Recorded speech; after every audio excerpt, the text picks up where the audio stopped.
지난번에 말씀드린 것처럼,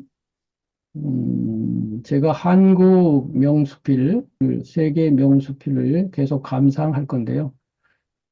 오늘 첫 시간인데, 금화 피천득 선생님 수필을 10편을 한다고 그랬죠.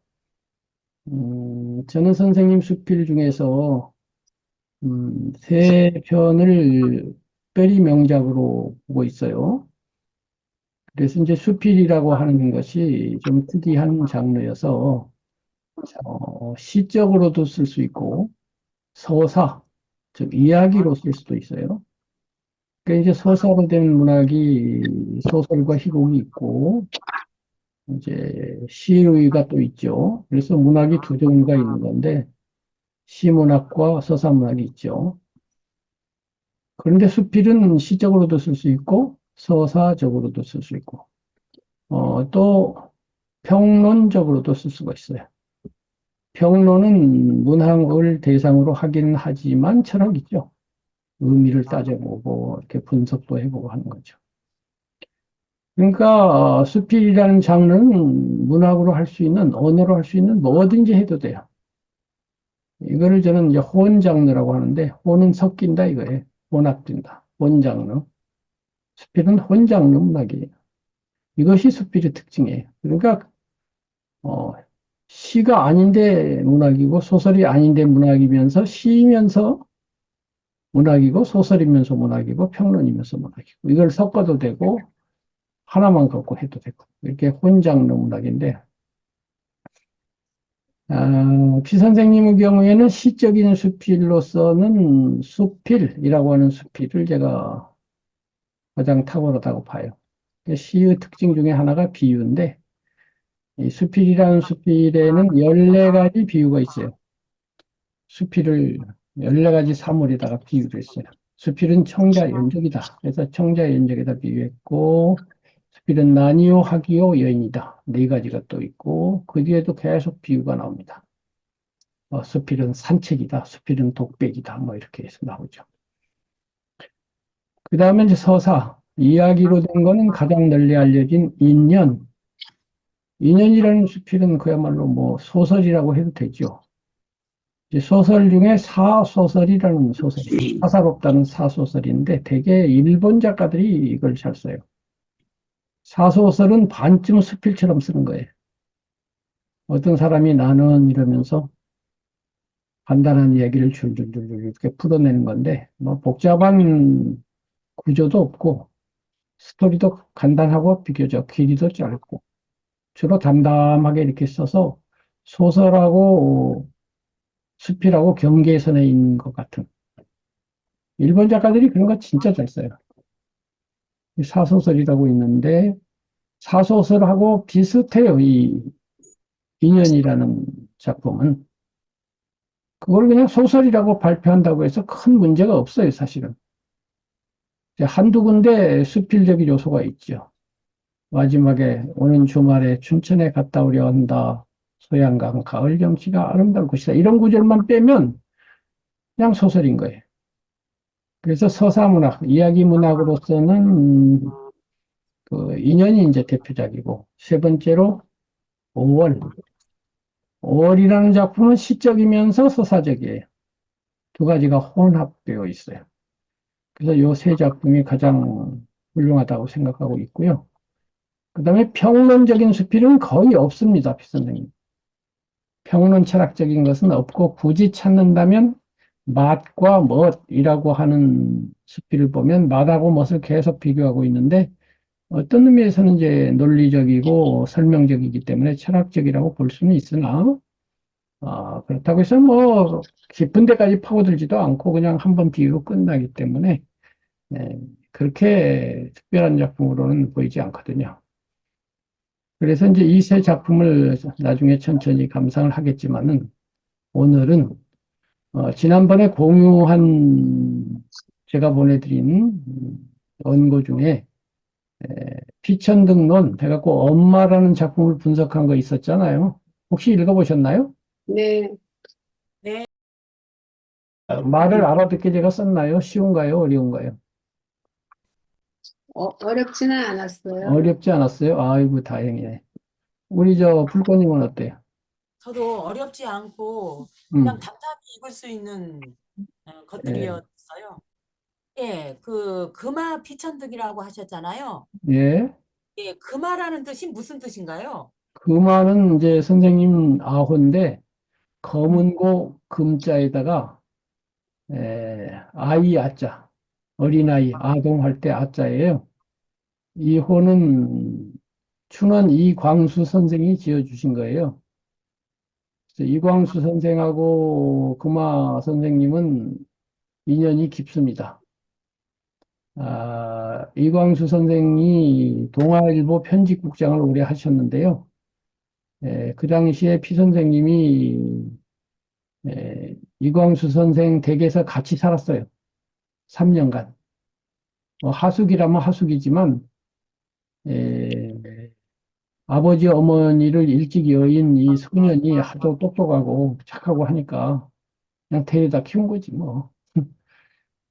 그러면서 교분이 있었고 아호를 금화라고 지어주셨는데 왜 그랬냐면은 피 선생님 어머니 오늘 엄마라는 수필을 볼 거지만은 어머니가 검은고를 잘 연주했대요. 그리고 예술 감각이 아마 뛰어나셨던가 봐요. 그리고 외모도 단아하고 이렇게 청초하고 또 당신은 아버지 그러니까 선생님한테는 아버지고 어머니한테는 이제 남편이죠. 남편이 일찍 가셨는데 홀로 어린 아들을 기르면서 옛날에는 이제 수절이라고 그러지. 네, 그렇게 아주 깨끗하게 사신 그런 분인데 어머님이 검은고를 잘했다는 거에서 검은고 금자를 따고 또 선생님이 키가 굉장히 작아요. 이번에 알게 됐는데 키가 150cm밖에 안 됐다고 해요. 그러니까 여자로서도 큰 키가 아니죠. 네, 그러니까 또 외모로 보더라도 그렇고 성정으로 보더라도 아이 같은 소년 같은 제가 70대 배워서 90대까지 배웠지만은 그때도 소년 같은 마음을 갖고 계셨으니까 그것은 어렸을 때부터 그랬던가 봐요. 그래서 아이 약자를 해서 금아 이렇게 아호를 지어줘 갖고 이제 피 선생님이 금화입니다. 그래서 이제 나중에 그 상해의 호강대학이라는 대학을 다니셨는데 영문과를 그때 이제 일제시대니까 일제시대에 그 이제 상해가 프랑스 조개라 그래가지고 그 프랑스에서 그 상해를 좀 세금을 걷고 그랬나 봐요. 완전히 행정까지 장악하지는 않아도 프랑스가 빌렸는지 뭐 그랬나 봐요. 그래서 일본도 상해를 맘대로는 못하지만 영향력은 있는 뭐 그런 분위기였던 것 같아요. 그래서 상해 임시정부가 거기서 있어도 일본이 직접 어떻게는 못하고 그러나 이제 중국 정부나 이렇게 간접적으로 압력은 넣고 그런 분위기인데 그때 이제 상해에서 활동하던 독립운동가들이 많았고 그중에 그 조선 안창호 선생님이 이제 피 선생님하고 그때는 이제 춘원 이광수 선생도 상해에 계실 때니까 그 당시 청년들의 지도자죠. 웅변을 워낙 잘하시고 연설을 잘하시고 인품도 훌륭하시고 해가지고 조산 선생을 따르는 청년들이 엄청 많았고 그중 대표자가 이제 춘원이지. 춘원은 그때는 이제 독립운동하는 청년이었고 나중에 일본에 대학 다닐 때 28 독립선언 2월 8일 날 그 일본에 있는 대학생들이 먼저 독립선언을 했거든요. 3일 독립선언 이전에. 그때 춘원이 주도해서 했어요. 그때까지만 해도 춘원이 독립운동가였는데 이제 일제 말기에 하도 압력이 들어와가지고 이제 일본에 유리한 글을 쓰고 해가지고 뭐 이른바 친일 전향을 해갖고 욕을 많이 얻어먹고 있죠. 어쨌든 그런 인연으로 금화라는 아호가 이렇게 되었다고 그래요. 어쨌든 지금 그 피천등론 그거는 그 위에다 쓴 것처럼 제가 원래 수필시학이라고 하는 제목으로 원고지 2,000매 길이, 2,000매면은 책으로 내면 한 500페이지 될 거예요. 길이로 책을 써놨어요. 근데 출판은 안 됐습니다. 안 됐는데, 너무 수필에 대해서 방대하게 이야기를 하기 때문에 출판사도 겁을 내고, 아, 그래서 안 되겠다 해가지고 그 중에 이제 피천등론 부분이 한 500장 돼요. 2,000명에서. 그래서 그 500장 하고 재정리를 해서 피천등론을 1,000장으로 다시 만들었어요. 근데 그것도 또 출판이 안 되고 있는데. 그 중에서 또 일부를 골라내서 그 엄마 부분만 빼낸 것이 지금 그 원고입니다. 그래서 축약에 거듭한 건데, 그 도입부에 있는 문학과 철학 이야기라든가, 그거는 2,000매의 앞부분을 요약한 거예요. 거기에 내가 생각하는 문학이란 무엇인가라고 하는 거를 2,000매 원고에는 자세히 토론하고 있는데, 그 원고는 아마 읽어보면 좀 어렵다고 하시지 않을까. 뭐 중국 철학도 나오고 뭐 기가 어떻고 형이 어떻고 뭐 이랬었고 있으니까 좀 어렵다면 어려운데 서울대 국문과 교수로 계시다가 은퇴하신 김봉근 교수님이라고 수필에 관심 많은 교수님이 계셨는데 그분이 인연이 돼서 이 2,000매 원고를 처음부터까지 당신 말로는 한 글자 안 빼고 다 읽었다라고 해서 읽어주신 적이 있는데 그 이유는 제가 어느 강의에서 부분 강의를 들었더니 아주 강의가 좋아서 따로 차를 대접해 주면서 내가 이런 거 썼다고 그러니까 보고 싶다. 그래서 보여드렸어요. 그 이유는 제가 대학에서 국문학을 했다든가 논문을 직접 써서 교수님들하고 이렇게 한 적이 없기 때문에 공자님 말씀에 사이 불학 즉 태하고 학이불사 즉 망이다라는 그 유명한 말씀이 있는데 학과 사, 배울학 생각사예요. 지금 강의 같은 걸 해보면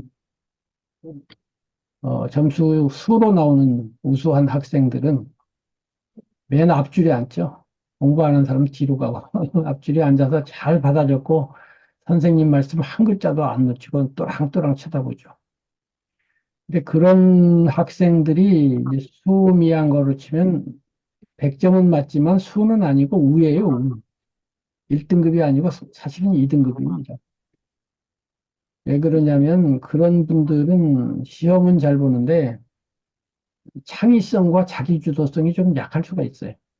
선생님 말씀대로만 하지 선생님 말씀 벗어난 거에 대해서는 별로 생각을 못해. 자유성과 자발성이 있어야 되거든요. 근데 그런 사람은 저 뒤에 앉은 사람 중에 한 명이 있을 수가 있어요. 뒤에 앉은 사람은 수도 안 되고 우, 미낙밖에 못 맞지만은 그래 점수는 80점밖에 못 맞아.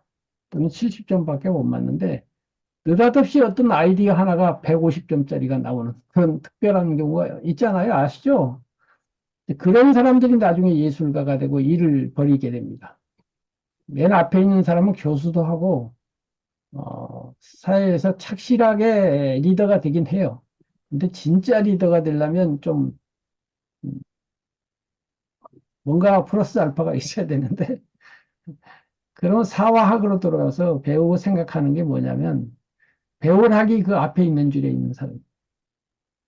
꼬박꼬박 적어내는 그 공부만 하면 그것도 안 되고, 하지 말라는 건 당연히 아니고 하는데, 그러니까 생각도 해야 된다. 이때 생각은 뭐예요? 자기 주도적으로 생각한다는 거예요. 선생님 생각에 대해서 반대도 해보고, 이게 과연 맞냐? 하고서, 딴 데도 좀 쳐다보고, 문학 공부하다가 철학도 들여다보고, 철학 공부하다가 느닷없이 기타도 한번 쳐보고 말이야. 이러면서, 생각을 넓히고 뒤집어 보고, 이런 것이 필요하거든요. 제가 왜 이 말씀을 드리냐면은, 제가 그 학에 대해서는 가방끈이 짧죠, 말하자면. 앞에서 그렇게 받아 적어 본 적이 별로 없는 거예요. 어떤 선생님한테, 교수한테.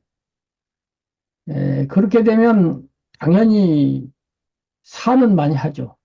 자유가 많고, 내 마음대로 생각하고, 나 의무 독서를 안 해도 돼, 그런 사람은. 저는 의무 독서할 필요가 없어요. 숙제도 없고 논문도 없으니까 내가 원하는 책만 읽고 읽다가 싫으면 관둬버리면 되고 이게 읽다 저거 읽어도 아무도 말을 안 해.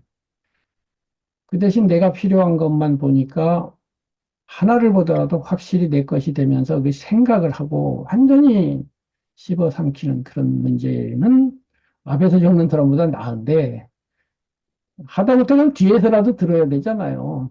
근데 난 뒤에서조차 안 들으니까 학교에 교실에 안 들어가는데 어떻게 들어? 이런 사람이 잘못되면 편벽되게 돼요. 예. 지 생각에 빠져갖고 저 구석대에 가가지고 자기는 잘났다고 그러는데 이 앞에서 적는 사람들은 일단 실수는 안 하거든요. 큰 기준은 다 맞춰놨기 때문에 새길로 빠질 일은 전혀 없거든요. 근데 뒤로 가서 특별한 건 좋은데 완전 새길로 빠져갖고 말도 안 되는 동네로 들어가가지고 이른바 지리산 도인. 자기 집에서는 도인인데 밖에 나와서 말 지켜보면 엉뚱천만한 소리나 했었고 말이야. 지원자 도인. 지리산 도인이 우리나라에 꽤 많아요.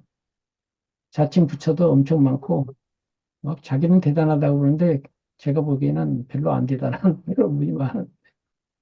이 지리산 도인이 될 수가 있어요. 제가 늘 걱정하는 게 그거죠. 저가 혹시 지리산 도인이 되지 않느냐. 그래서 아까 그 서울대 교수님은 앞에서 적는 사람이 아니라 앞에서 적는 사람한테 강의해 보신 분이니까 이분이 한번 검토해 주세요. 내가 지리산 도인인지 말 되는 소리를 지금 하고 있는 건지 내 생각에 빠져갖고 엉뚱하게 너는 뭐 수필이니 문학이니 떠벌리고 있는데 이 번지수를 너무 잘못 찾았다 이렇게 됐는지 그걸 보아달라는 의미에서 보여드린 거예요.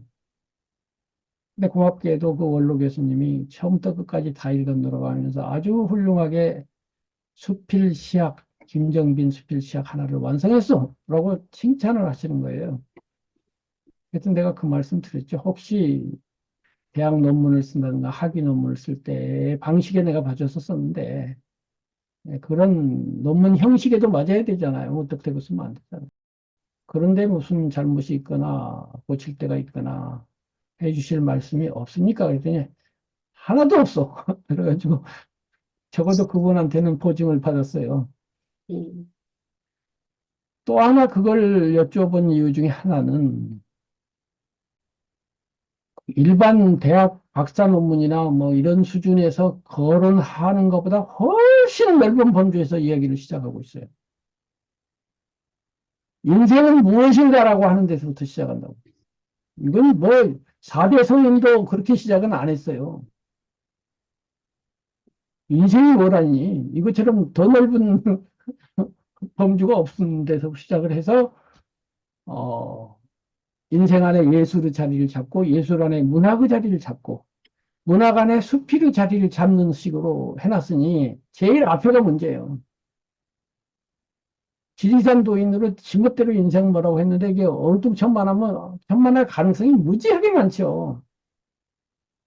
그냥 내 멋대로 쓰는 데는 뭐 난 신바람이 나서 썼으니까 막 썼다고 치더라도 적어도 인류 지식인이 볼 때에도 말이 되는 소리를 내가 하고 있나라고 했는데 원점에서도 아주 좋습니다.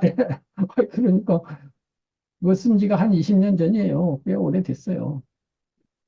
그로부터 또 20년이 지났으니까 지금은 이제 그런 걱정은 안 해도 될 것 같아요. 학인이 사니 뭐 내 지리산도인 걱정은 안 해도 되지 않을까 그런 생각이 들고요.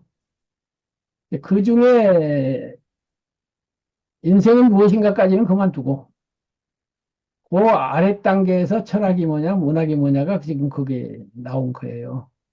그래서 이왕 이야기가 이렇게 됐으니까 그 아까 지리산 도인은 전라도 지리산을 말씀하시는 건가요? 아니면 다른 뜻이 있는 건가요? 이제 전라도 지리산을 말하는 건데 그게 상징적인 의미죠. 꼭 지리산이 아니라 자기 생각에 빠져서 뒷골짜기에서 내 혼자 잘났다고 한다 이런 뜻이에요. 그러니까 설악산 도인일 수도 있고 저 무슨 진도 섬에서 도인일 수도 있고 우리 면 단위에서 도인일 수도 있고 우리 동네에서 도인일 수도 있는데 전국 단위에서 보면 지 생각에 빠져가지고 그런 사람 많지 않아요? 우리 불꽃님? 많이 보지 않았어요? 실제로 청학동에 뭐 그런 사람들이 청학동에 그런 사람 많죠. 지리산에 네. 청학동처럼 그런 동네가 많고 실제로 지리산 동네에 가면 어떤 무당은 막 천지 대무당 얘기를 하고 막 별별 사람 많잖아요. 예, 그런 사람 많아요. 또 넓은 의미에서 서울에서 살더라도 자기 딴에는 막 대단한데 제3자가 보면 엉뚱한데 구멍이 뻥뻥 뚫린 얘기를 하면서 어저께 PD수첩 MBC 보니까 허경영이라고 하는 네네. 말을 취재해 갖고 하더라고요. 네. 그 추종자가 굉장히 많고 그 추종자들한테는 허경영 선생이 신이더만 맞아요. 그 양반도 지리산 도인이잖아 말하자면 내가 그러니까. 보기에는 지리산 도인도 아니고 무슨 근데 선생님 그분에 대해서 좀 아세요? 자세하게는 모르고 근데 뭐 아는 거는 또 정말 많은 것 같아요. 그러니까 아는 거 많으면 되냐고요. 아는 거 많다고 해서 하기로 말하면은 뭐 아는 거 많은 사람 세상에 많은데 예.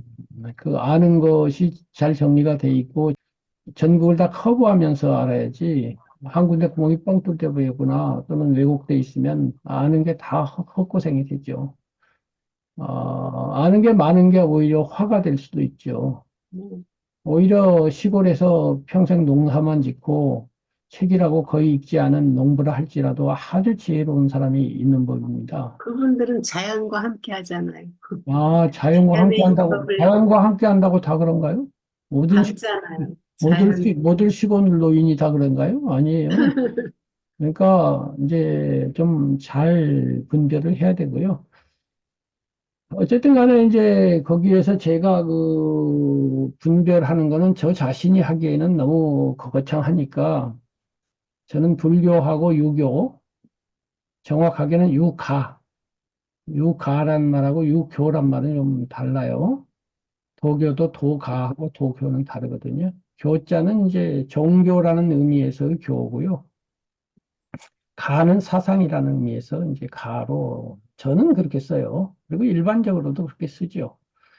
그러니까 유가는 공자를 중심으로 하는 그 사상이고 유교는 특히 이제 한나라 후기에 와서 동중서라고 하는 분이 황제한테 음, 유교 사상을 중심으로 나라를 이렇게 세우면 좋겠다 해가지고 받아들여져 가지고 그거를 체계화해 갖고 이렇게 말하자면 관습법으로 확립한 거죠.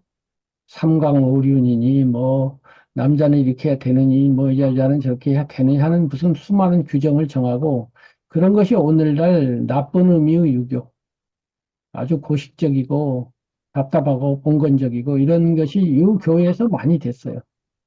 그래서 사상이 이제 출발할 때는 고상하더라도 점점 내려오고 일반화되면 점점 하드하게 되거든요. 그거는 뭐 불교도 마찬가지고 기독교도 마찬가지죠.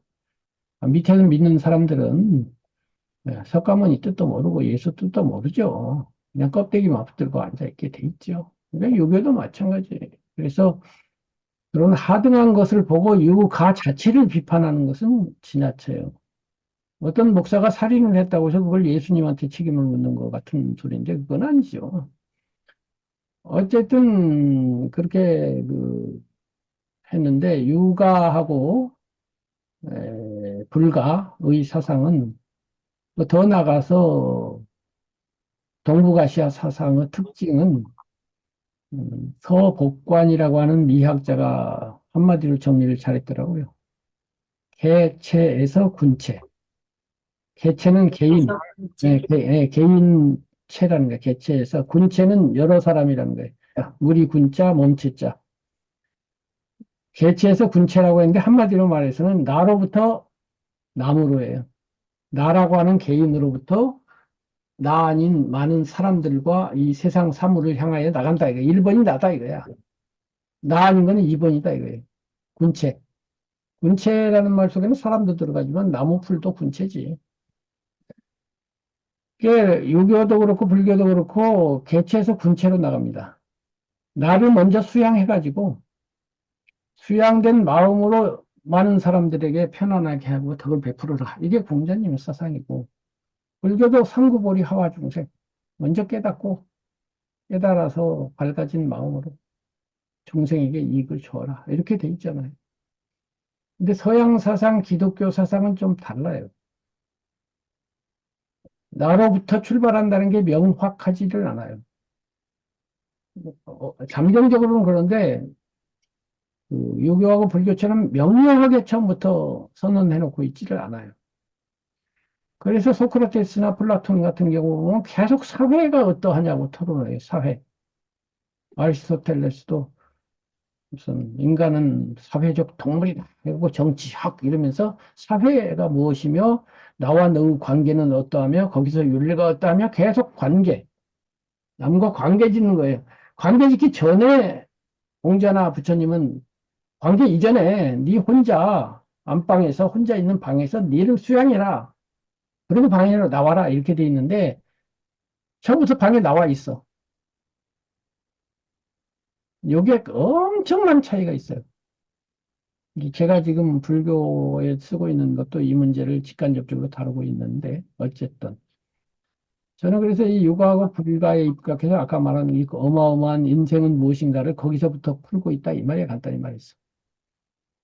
그래서 저는 거기서 뭐라고 그랬냐면 인간이라고 하는 것은 외행과 내화의 존재 이렇게 간단하게 정리를 했어요. 이런 간단한 정리가 어마어마한 거기 때문에 지리산 도인 같은 소리가 될까 봐 나는 두려운 거죠. 그 외행은 뭐냐? 바깥 외자에 단일 행자, 밖으로 행동하고 인간이 간단하다. 외행, 밖으로 행동하고 내화, 안내자, 화할 화자, 변화한다는 화자예요. 안으로 변화하는 존재다. 이때 변화라는 말은 오늘날로 하면 소화하는 존재다. 간단하다, 인간은. 밖을 향해서 남과 상대하면서 행동한다. 뭐, 밥을 먹어도 행동하는 거고, 돈을 벌어도 행동하는 거고, 지금 강의를 해도 밖을 향해서, 누군가를 향해서, 사람만이 아니에요. 나 아닌 것들을 대상으로 행위하고, 행위를 하다 보면 반드시 거기에 긍정적이거나 부정적인 결과가 나오죠. 긍정적이면은 행복하거나 기쁘거나 만족할 것이고, 부정적이면 짜증나고 우울하고 신경질 나겠죠. 이 후자를 스트레스라고 그러지, 흔히. 그런데 전자도 스트레스예요. 유 스트레스고, 디 스트레스고, 스트레스 종류가 다를 뿐, 행복도 스트레스거든요. 예, 그래서 좋은 스트레스지, 다만. 그것도 스트레스예요. 그래서 여행을 한 다음에 그 스트레스를 가지고 내 안으로 돌아오게 돼 있어요. 꼭 안방으로 안 들어가더라도 받아들여서 내 안에 저장이 됐잖아요. 이 저장된 스트레스는 반드시 소화를 요구해요. 소화돼야 될 거 아니에요. 네. 짜증, 우울이 어떻게 해결이 돼야지 그럼 계속 붓고 있을 수는 없잖아요. 짜증, 우울, 스트레스. 심지어는 행복도 소화가 돼야 돼요. 행복도 가만히 놔두면 되는 게 아니에요. 행복을 잘 다룰 줄 모르는 사람은 불행을 잘 다룰 수가 없어요. 그래서 이것은 동전의 양면 같은 것이기 때문에 함께 생각해야 되는데 대부분의 사람들은 그렇게 생각할 줄은 모르고 행복은 그냥 끝났다, 좋다, 끝. 그리고 불행만 갖고 다루니까 끝내 해결이 안 돼요. 마지막 해결이 될 수가 없어요. 그래가지고는 동전을 앞면을 가지고 뒷면을 안 가질게 그래봐야 해결이 되겠어요. 앞면을 가지려면 뒷면도 가져야 되고요. 뒷면을 버리려면 앞면도 버려야 돼요. 그렇기 때문에 이 양면성을 잘 이해하면서 다루어야 진짜 소화가 돼요. 근데 이거를 이해하는 사람이 드물고 이걸 또 말하는 사람도 드물어요. 근데 공자하고 부처님을 잘 연구해 보면 이것이 어떻게 다루어지는지가 그분들이 잘 말씀해 놓으셨어요. 근데 서양 사람들은 이런 데 대해서 깊이 있는 숙고가 내가 보기에는 그 두 분 성자보다 좀 부족하지 않을까 이렇게 생각이 돼요. 그래서 어쨌든 간에 소화를 해야 되는데 그래서 외행과 내화의 존재다. 밖으로 행동하고 안으로 와서 소화한다. 여기까지에 대해서 혹시 제가 잘못 지리산도인 같은 데 말을 했다거나 이상하다. 뭐가 잘못됐다. 이렇게 생각하는 거 있으면 지금 말씀해 주세요. 불꽃님 어때요? 이상하거나 잘못된 부분이 없는 것 같아요. 아주 맞는 말씀을 잘 말씀해 주신 것 같아요. 보통 아무리 훌륭한 논문가, 훌륭한 박사 아니라 박사직 할아버지라도 여기서부터 시작한 사람은 아무도 없어요. 겁이 나죠. 그 박사가 뭐 그렇게 대단해?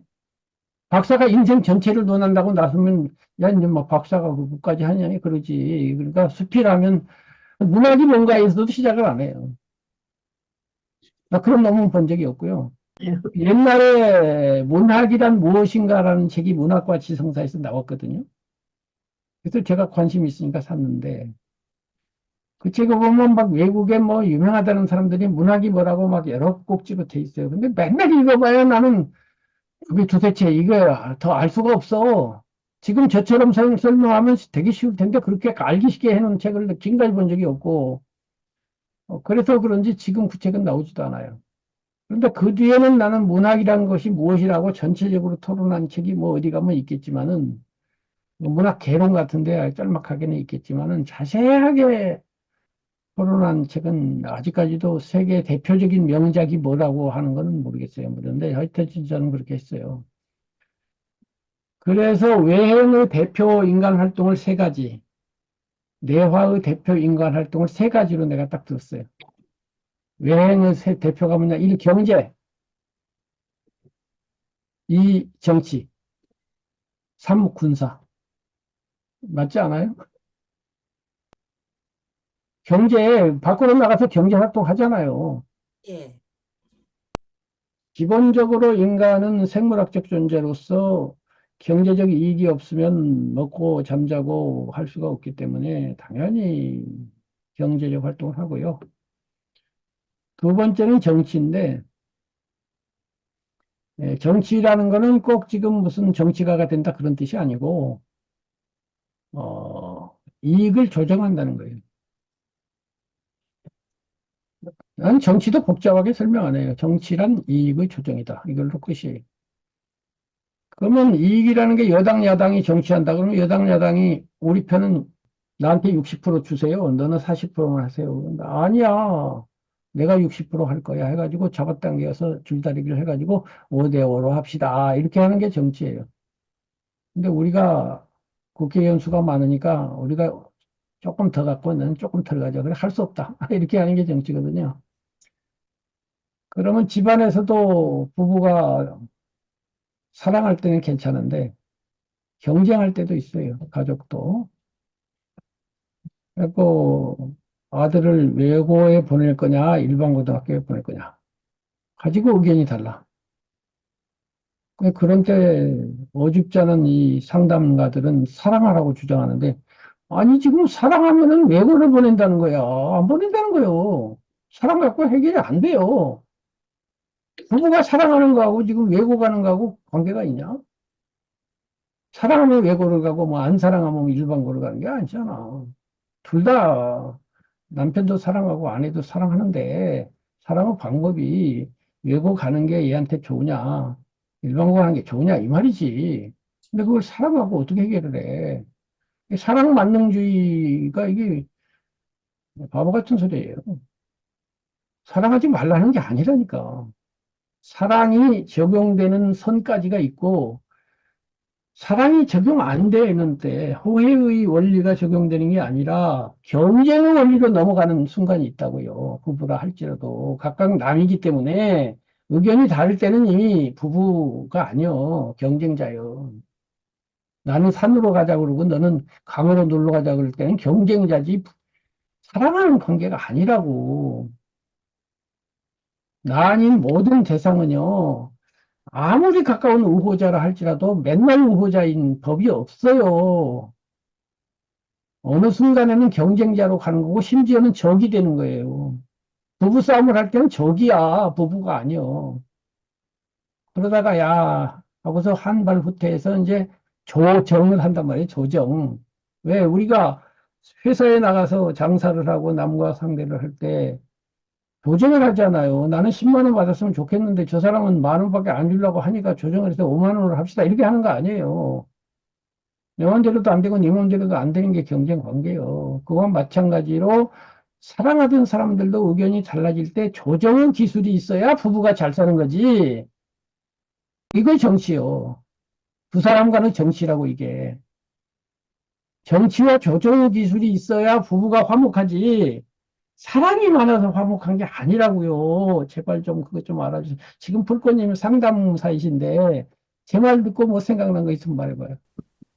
아니, 다 맞는 말씀인 것 같아요. 맞는 말씀이죠. 지금 상담할 때 요점을 잘 아까 이제 들었으니까 제일 앞줄에 앉아서 받아 적었으니까 이제 혼자 생각을 해봐요. 이걸 그동안의 경험과 생각을 해봐서 요거를 어떻게 이해하고 어떻게 적용하면 좋을지를 잘 생각해서 문제를 풀어나가면은 정말 지혜로운 상담사가 되는데 조금이라도 도움이 될 기라고 생각이 돼요. 어쨌든 제가 말하는 정치라는 건 그런 의미의 정치이지 그것이 이제 대규모로 돼서 뭐 우리 군 단위, 면 단위, 국가 단위에서 정치가 있고 국제 단위에서 정치가 있지요. 근데 그 기본 구조는 똑같은 거예요. 이익의 조정이다. 경제적으로 막 싸우죠. 일단 경제적인 걸 기본으로 해서 더 많이 가지려고 하는데 아, 내가 다 가지려고 싶지만은 안 되겠네. 해가지고 조정을 해서 강대국이 좀 더 가지게 되고, 아무래도. 남북 간에 우리 대치도 똑같고요. 우리가 중국이란 나라가 마음에 안 들어도 나라가 크다 보니까 할 수 없이 좀 참고 말이야. 이게 다 정치라고요. 그 다음에 그 조정이 실패하면 어떻게 되겠어요? 이제 싸우게 되죠. 그게 군사요. 전쟁이 일어나고 분쟁이 일어나는 거는 개인 간에도 똑같다 이 말이야. 조정이 되면 왜 싸우겠어요? 조정이 되면 계약서 쓰고 그냥 끝나는 거예요. 그래서 이렇게 이렇게 합시다. 그런데 그 계약도 안 되고 이거라고 들이받으면 그게 전쟁이고 그게 군사지 뭐예요. 부부간에도 싸울 때는 이미 군사행위로 들어간 거예요. 언어로 싸운다 하더라도. 그렇게 해서 이제 정치, 경제, 군사라고 하는 세 가지가 외행의 대표다. 이렇게 이제 내가 정리를 한 거예요. 뭐 다른 것도 많은데 그냥 세 가지만 들었어. 근데 세 가지 말고 별로 없기도 해요. 이제 경제, 정치, 이 군사를 통해서 외행을 해가지고 밖으로 나가서 행동을 했어요. 근데 아까도 말한 것처럼 거기에 두 가지 스트레스를 받았어요. 아, 잘 됐네. 하고 요 스트레스를 받기도 하고 아이고 망했다 해가지고 이 스트레스를 받기도 하잖아요. 경제에서 실패하고 정치에서 실패하고 군사에서도 심지어 실패해가지고 우리나라가 패배를 할 수도 있고 말이야. 굴욕을 당할 수도 있고 이렇게 되잖아요. 이제 그걸 가지고 다시 외행을 또 하게 되겠죠. 한 번 졌으니까 또 한 번 싸우자라고 할 수도 있고 하지만 이제 그거는 그게 포함하면 거기에 다 들어가니까 안에 들어와서 받은 스트레스를 소화, 내화해야 되잖아요. 요게 인간의 특성이지 여기 지금 배경에 이 본이 백조들이 많이 있는데 이 동물들과 인간의 차이가 뭔가요? 똑같은 생물인데 그 결정적인 차이가 얘네들은 내화를 할 줄 몰라요. 얘들도 외행하거든요. 그렇잖아요. 먹이를 갖고 얘들 지금 편안하게 있는 것 같지만 먹이 찾아다니고 있고요. 발밑에서 막 발을 지금 휘젓고 있거든요.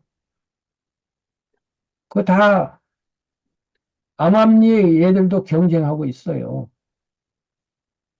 그리고 서로 이쁜 짝을 찾으려고 서로 지그들끼리 싸워싸고 막 이런다고. 그게 또 군사가 얘들도 군사가 있고 물고기를 잡아먹으면 물고기 입장에서는 잡아먹히고 싶겠어요? 물고기와 얘가 전쟁을 하고 있으니까 그것도 군사죠. 얘네들도 다 경제, 정치, 군사를 하고 있는데 내화를 못해. 강아지를 키워보면 아는데 강아지 교육법하고 애기 교육법은 똑같아요. 애기는 내화할 줄을 모르니까 소화할 줄은 몰라. 이제 어른이 되면 소화할 줄 알아요. 우리 아버지가 술만 맨날 마시고 말이야 집에 와서 시끄럽게만 하고 말이야 엄마는 도와주도 안 하고 그래갖고 미워 죽겠네. 그럼 애기는 그냥 미워 죽겠네 해서 끝나. 근데 어른이 됐으면 그러나 이러면서 그때 아버지 사정을 생각해 보니 참 이해될 만도 하네 하고 소화를 하는 거지. 소화할 수도 있고 그래도 나는 소화를 못해 이럴 수도 있지만 어쨌든 소화할 수도 있는 거예요. 이것이 어른이에요. 이게 7살에 시작이 돼요. 7살에. 그래서 미운 7살이 자아의식이 생기면서 되돌아볼 줄 알아요. 자의식이라는 게 생겨요. 내가 나인 줄을 알고 내가 스트레스 받고 있네? 라고 알아요. 근데 얘네들은 스트레스 받을 때 내가 스트레스를 받고 있네를 몰라. 이 물고기 얘네들. 그리고 그것을 조정할지를 몰라요. 내 스스로 다스리고 나를 교육하고 나를 변화시키고 향상시키는 능력이 없기 때문에 500만 년 전 백조는 지금 500조랑 똑같아요. 하나도 달라진 게 없어. 근데 인간은 500만 년 전 인간하고 지금 인간은 전혀 다른 문명 세계를 건설해 놨잖아요. 이 어마어마한 차이가 거기서 출발이 돼. 내화가 된다. 내가 나를 교육하고 바꿀 수 있다. 이게 엄청난 거예요. 이게 점점 자라면서 자아가 생겨나기 시작하는 뭐 3살일 수도 있고 5살일 수도 있는데 자라면서 강아지하고 인간의 차이점이 나타나고 이른바 어른이 된다는 것은 완전히 그것을 내가 조절할 수 있는 능력을 가졌다는 의미가 어른이지 20살이라는 나이가 어른이 아니고 10살이라도 그렇게 돼 있으면 그게 어른이죠. 그래서 촉법소년 해가지고 14살 이하짜리는 잘못을 해도 처벌하지 않는다. 이런 게 왜 있냐면은 그것이 충분히 성숙하지 않았기 때문에 자기 소화 능력이 없는 애 보고 너 왜 그렇게 소화 안 했어? 하고 혼내면 안 된다. 감안을 해야 된다. 라고 하는 것이고 이른바 심신미약. 제가 술 취해서 운전하다 사람 다쳤으면 처벌을 더 해야 될 것 같은데 오히려 왜 봐주냐? 나쁜 놈이니까 더 혼내야지. 가중처벌을 해야 될 텐데 왜 감경을 해? 그것도 마찬가지. 멀쩡할 때는 네가 판단력을 100%쓸 수 있었는데 심신미약이니까 70%밖에 못 썼으니 30%는 봐주겠다 이 말인데 이것이 지금으로 돌아오면 내화력이 30%가 감소된 상태였다 이 말이지. 자기 소화 능력이. 근데 그 내화하는 것도 3가지를 제가 대표로 들었는데 1. 철학 2. 예술 3. 종교. 제목만 들어도 느낌이 오잖아요. 철학은 뭐냐? 이 철학도 철학자가 된다는 뜻이 아니에요. 생각한다는 거예요. 아까로 돌아가서 우리 아버지가 알코올 중독자였어. 근데 아들이 2명이 있었거든요. 큰 아들도 아버지를 닮아서 알코올 중독자가 됐어요. 작은 아들은요. 학자가 돼서 교수가 됐는데 어떻게 그렇게 됐어요? 했더니 내가 아버지를 보고서 말이야. 알코올 중독에 대해서 연구를 했단 말이야.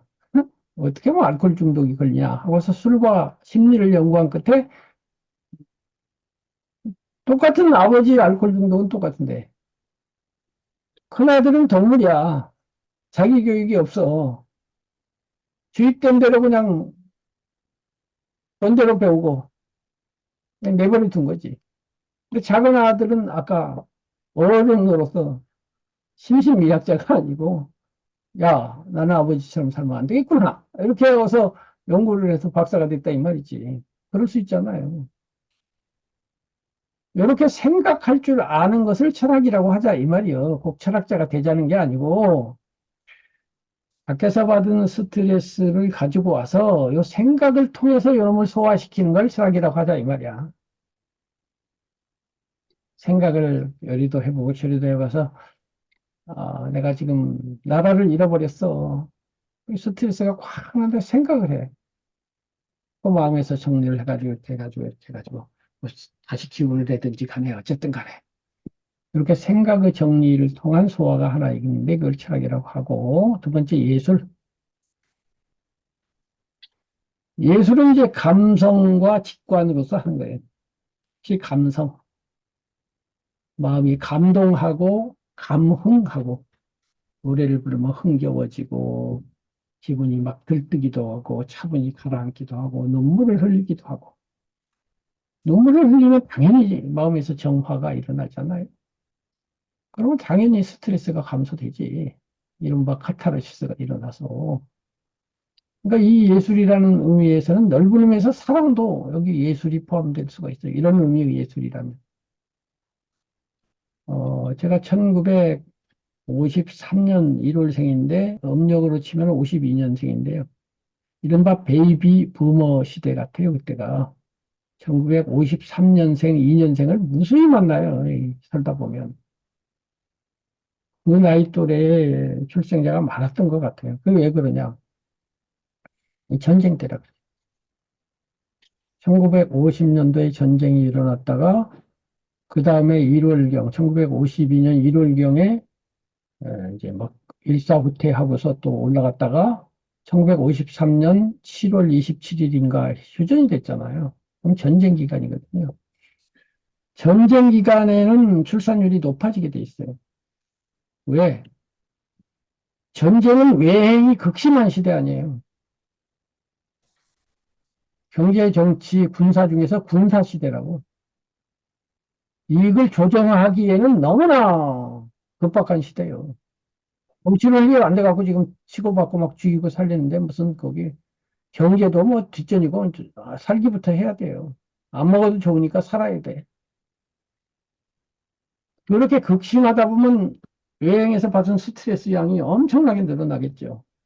그럼 이게 소화해야 될 위는 요만한데 위에 들어오는 음식은 이만한 격이란 말이죠. 그럼 이 불안을 어떻게 해소할까요? 철학적으로 해소하기에는 너무나 벅차요. 생각 갖고 정리해가지고 될 일이 아니에요. 그 탈출구, 소화의 첫 번째가 사랑이에요, 사랑. 특히 남녀의 성적 결합이라고요. 이것이 어마어마한 소화력이 있잖아요. 사랑이 얼마나 치유력이 좋아요. 그 전쟁이라고 하는 스트레스가 준 10톤짜리를 5톤으로 없애지는 못해도 5톤으로 줄여주는 어마어마한 힘을 갖고 있잖아요. 그래서 우리 세대는 알고 있지만 옛날에 50년대 그때 영화들 보면 사랑 영화가 많았고 그때 사랑은 너무나 애절했어요. 그냥 가슴이 저릿저릿하게 애절한 사랑 영화도 많았고 소설도 많았어요. 근데 지금은 그런 사랑 영화가 나오지도 않고 와도 별로 감동이 안 돼요. 왜?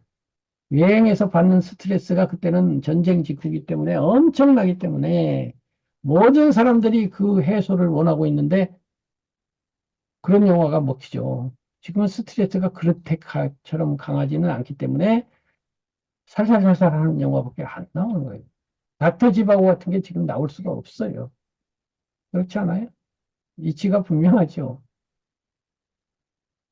그렇게 해서 예술이라는 것도 넓은 의미에서 사랑조차를 포함해서 음악을 듣고 미술품을 보고 또 문학작품을 보고 하면서 스트레스를 해소시키니 이것을 예술. 내화의 세 가지 중에 두 번째. 첫 번째 사색을 통해서 철학을 통해서 내화한다. 두 번째 예술과 감성, 감동과 감정을 통해서 정화한다. 세 번째가 있죠. 종교. 이 종교에는 예술성하고 철학성이 다 있어요. 종교는 교리가 있고 교리는 철학적이죠.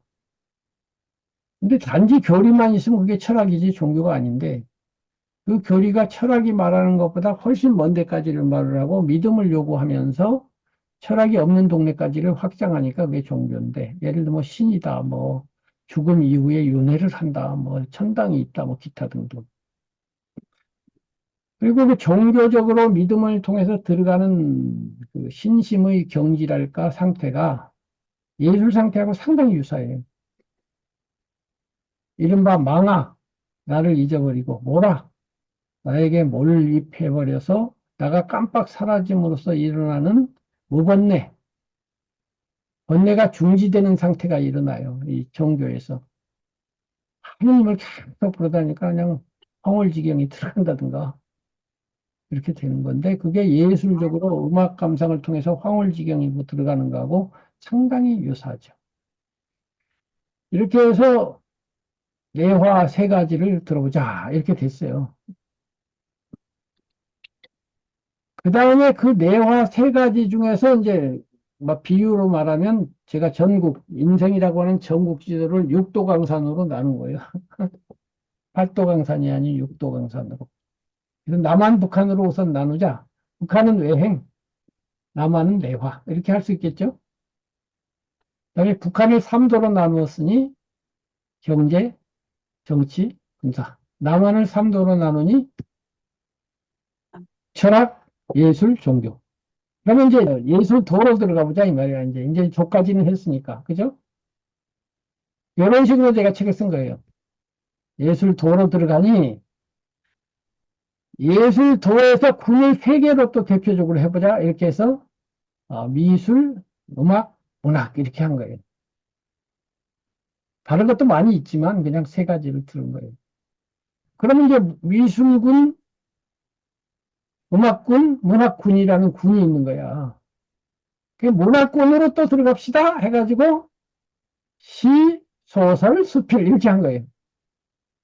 그 군 안에는 면이 있으니까 시라는 면이 있고 소설이라는 면이 있고 수필이라는 면이 있다.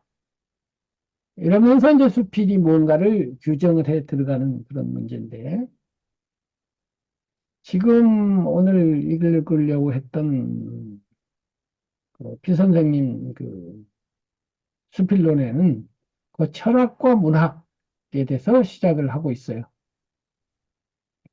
그러면 지금까지 얘기한 거로서 철학은 남한의 3도 중에 한 개의 도예요. 철학도야. 그죠? 근데 문학은 도가 아니고 군이야. 철학과 동등한 자격을 가진 예술도가 있는데 철학과 예술은 똑같이 도야. 도인데 에, 철학 안에도 이런 철학, 동양 철학, 서양 철학이 있다면 그거는 이제 면이지. 군 안에 있는. 그러면 예술 안에 문학은 하나의 면에 불과해요. 철학하고 격이 달라. 얘는 도인데 나는 군이야. 그럼에도 불구하고 이 두 가지는 상당히 중첩되죠. 그래서 이제 그 얘기를 하는 거예요. 어디서 중첩이 되냐면 우선 문학이라고 하는 동네는 음악 미술하고 비교를 해봐야 돼요. 음악 미술하고 문학은 성격이 상당히 많이 달라요. 그리고 지난 시간에 말한 것처럼 예술이라고 하는 것은 문학은 시각 예술, 시각을 중심으로 하는 시각이라고 하는 보는 감각을 갖고 하는 예술이고 음악은 청각 예술이죠. 그런데 감각이 5가지가 있으니까 나머지 3가지가 있죠. 후각도 있고 미각도 있고 촉각도 있죠. 그리고 그것도 다 예술이 된다고 지난번에 말씀드렸어요. 다만 그건 보존이 잘 안 돼가지고 향기는 날아가 버리고 맛있는 음식은 먹어버리고 그래서 안 돼서 그렇지 그것도 예술은 예술인데 실제로 운영되고 있는 예술은 보존이 가능한 시각예술과 청각예술이다. 그래서 이제 음악과 미술인데 음악은 그러면 5관 중에 뭘 가지고 하길래? 문학이 좀 음악 미술하고 좀 다른 성격을 갖고 있어요. 이런 걸 잘 이해를 해야 앞으로도 글 쓰는 데도 도움이 되고 이것이 또 문학만의 문제가 아니라 여기까지 조달하는데 인생을 어떻게 볼 거냐, 뭐 분별 이런 게 있잖아요. 이것이 한편으로는 문학 강의지만 한편으로는 인생 강의 이거예요. 그런데 그럼 뭐가 다르냐? 우선 소재가 달라요. 소재의 성격이 그 예술을 하려면 소재가 있어야 돼요. 재료가 있어야 되는데 재료가 음악은 당연히 소리죠. 미술은 뭐예요? 2가지죠. 빛깔과 형태, 동그라미냐, 삼각형이냐, 이런 형태가 하나 있고, 그다음에 흰색이냐, 빨강색이냐는 색깔. 이 2가지가 시각이고요. 그다음에 음악은 소리인데, 소리는 3요소에 의해서 멜로디, 박자, 화음, 이 3가지의 소리를 가지고 음악을 하고 미술을 하죠. 미술은 색깔과 모양 갖고 하고요. 그러니까 조각작품이다 해도 역시 색깔과 모양으로서 우리에게 다가오는 거예요. 형태와 모양으로서. 네, 이렇게 되는데, 그러면 문학은 뭘로 하느냐? 언어죠. 그러면 언어는 감각이 아니죠. 무슨 얘기냐면, 음악의 소재인 소리와 미술의 소재인 형태와 색깔은 물질해예요. 물질이라고요. 물질 아닌가요? 색깔도 물질이고 형태도 물질이에요. 인간 이전에 있었어요. 하얀색은 인간이 나타나기 전부터 원래 있었던 거예요. 빨강색도 마찬가지고. 동그라미가 뭐 인간이 나타나서 있었나? 동그라든 네모나든 삐죽하든 원래 있었던 거예요. 소리도 마찬가지. 박자, 리듬, 화음이라지만 자연 속에 이미 박자가 있고 리듬이 있고 화음 다 있어요. 파도가 철썩철썩하면 그게 박자지 뭐야. 멜로디도 원래 있고 화음도 다 있어요. 그런데 언어는 원래 있던 게 아니에요. 문학이 사용하는 소재인 언어는 인간이 만든 거예요. 인간 이전부터 있었던 게 아니라 인간 이후에 생긴 거예요. 인간적인 거예요. 인간의 정신이 만들어낸 거예요. 그렇지 않아요? 인간이 없는 지구에 가면 저쪽 별에 가면은 무슨 거기도 다 소리도 있고 다 있는데 거기 언어는 있을 리가 없지. 인간이 있어야만 언어가 있지. 그래서 그러니까 정신태의 언어는 그래서 물질태가 아니다 이 말이에요. 물질이 아니야 언어는. 근데 음악의 소리와 미술의 소재들은 물질태인데 이거는 정신태이기 때문에 여기에서 문학만의 특성이 나와요.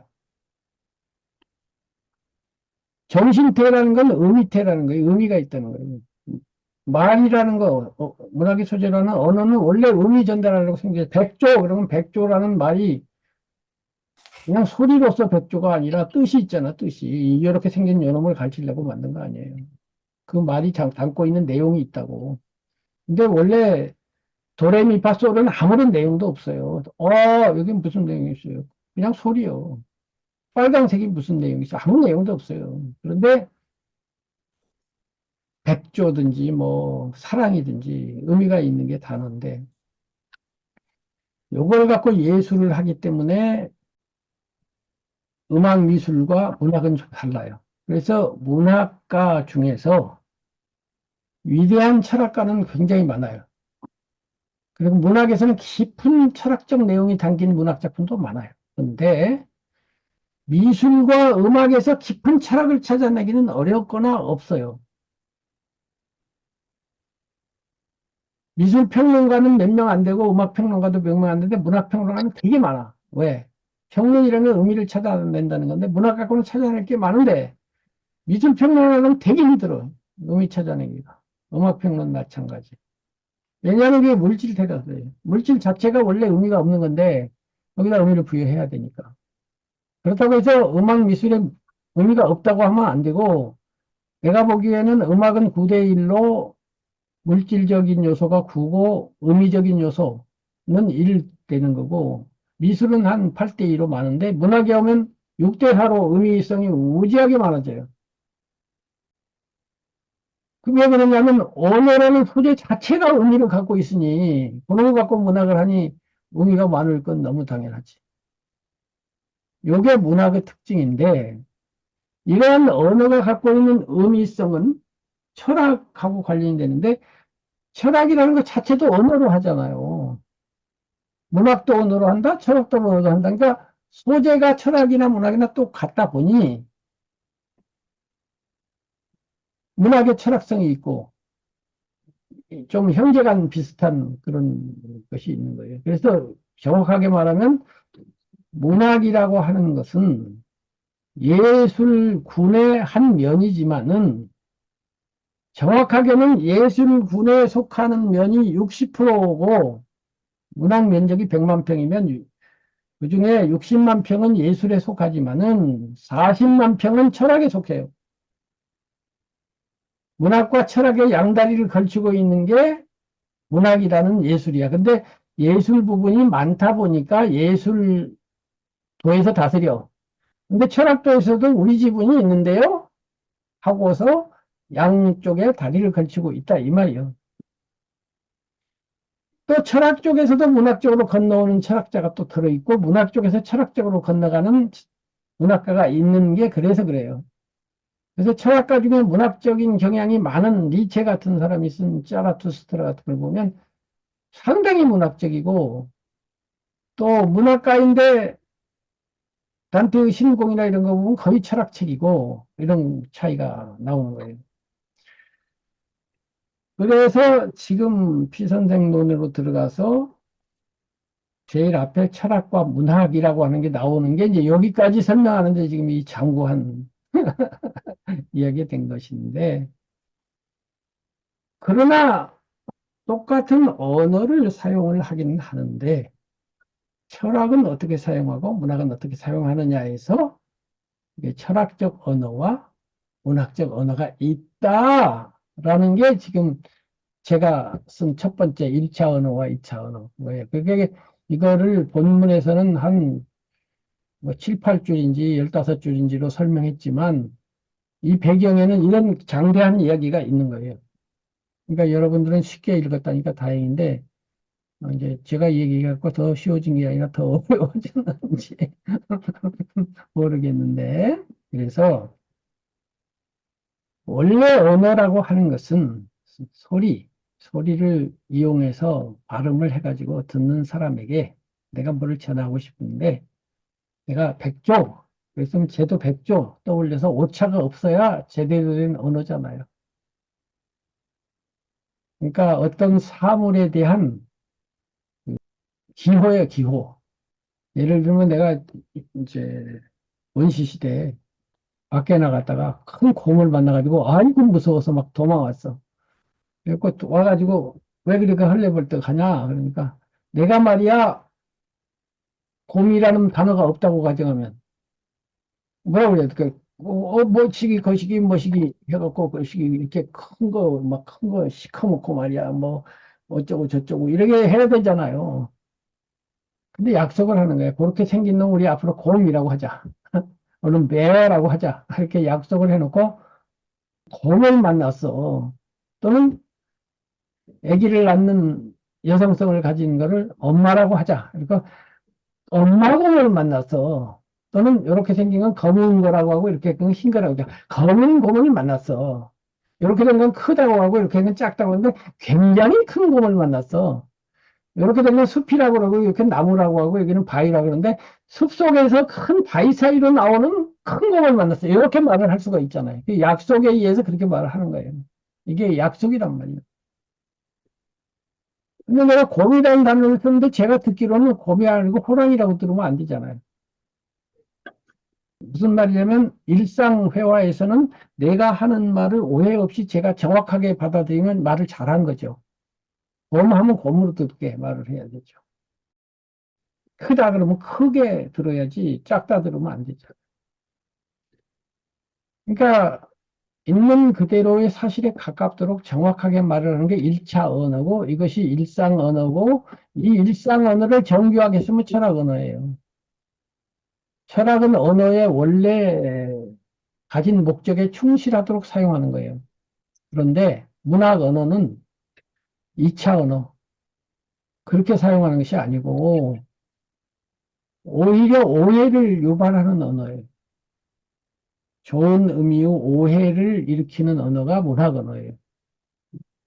이거를 알고 있는 시인이 의외로 적어요. 그러다 보니까 시를 제대로 못 써, 내가 보기에는. 엉뚱한 소리 했었고.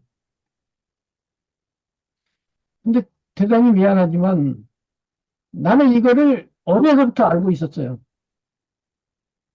학교에서 배우지 않아도 좀 터득이 됐나 봐요. 그런 건 어떻게 그러면 2차 언어가 필요하냐면 내가 사랑에 빠졌어.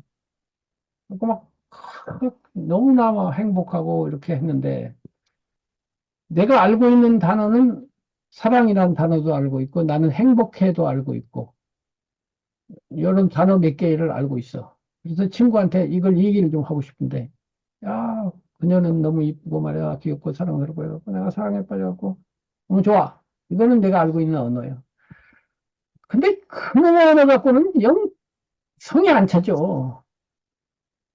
그리고 듣는 사람이 별 감흥이 없어. 그러니? 뭐 그럴 수도 있겠지. 이러고 말아버리는 거야. 사람 좋은 거지. 이러고 가버려. 아니, 저걸 지금 성이 안 찰 수밖에. 지금 저게 아닌데. 내가 지금 말하는 게 그게 아니야. 너도 나의 느낀 사랑의 10분의 1이라도, 5분의 1이라도 좀 느끼고, 우와, 너 정말 좋겠다. 막 이래야 되는데, 이게 뭐 반응이 없네? 그럼 없으면 없나 보다 하면 그만인데. 근데 인간이니까. 이제 2차 언어가 그래서 나오는 거예요. 문학 언어가. 쟤한테 어떻게 쟤도 좀 내 사랑의 느낌을 좀 느끼게 할 수 뭐 없을까? 이렇게 하면서 뭐 음료를 사용한다든가 뭐 노래 형식으로 한다든가 아 하고 감탄을 한다든가 혹은 비유를 든다든가 5월에 대해서 낮에도 얘기했지만 5월이 너무 좋아. 실록이 너무 좋아. 그런데 수필 나중에 이제 영수필에서 보게 되겠지만은 이양하 선생님의 실록 예찬이라는 수필 알고 있을 거예요. 교과서에 있었죠.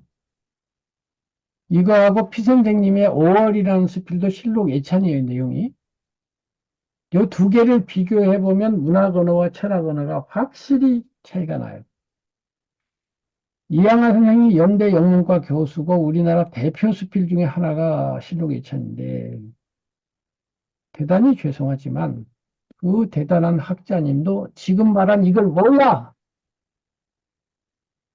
문학을 평생 강의했는데도 이거를 모르고 실록예찬을 쓰고 있다는 걸 알 수가 있어요. 감히 지금 학위도 안 받은 사람이 하는 얘기인데 내 말이 맞나 봐요. 실록예찬 작품을 나중에 보세요. 제가 보내드릴 수도 있는데 거기에 보면 실록에 대한 많은 얘기를 해. 취록이 막 담록, 청록, 무슨 녹이 있으며 자연이 주는 은혜는 한도 끝도 없으며 그 중에서도 실록이 주는 은혜는 어떠하며 실록만 얘기를 하는데 전부 설명이에요. 1차 언어로 얘기하고 있어. 2차 언어로 이 얘기를 안 해. 문학 언어로 하는 게 아니라 설명해서 좌뇌적으로 인지시켜. 정확하게 공을 이야기하고 있고 그냥 사랑은 좋은 거야. 이러고 얘기하고 있어. 거기에 비유적인 단어는 한 군데밖에 없어요. 비유. 비유가 대표적인 2차 언어 문학 언어거든요. 사랑을 이야기하는데 사랑은 비유가 아니에요. 나는 사랑에 빠졌어요는 그래 빠졌나 보다 이거요. 근데 사랑이라고 안 하고 다른 말을 했는데 그게 사랑이네. 그대의 등 뒤에 서면 나는 왜 이렇게 작아지는가. 유명한 노래잖아요. 네. 그 말이 주는 사랑이라는 느낌이 사랑이라는 두 음절 갖고 되겠어요? 가까이 다가갈수록 아름다운 당신은 왜 이렇게 멀어지는가? 뭐 예를 들면 이렇게 말을 했을 때 나는 당신을 사랑합니다 하는 말을 갖고는 안 되지. I love you로 갖고는 성이 안 차니까 그렇게 하는 거예요. 그러니까 와 그래갖고 애인이 감동을 하게나 이렇게 좀 할 거 아니에요. 이렇게 애둘러서 말하기.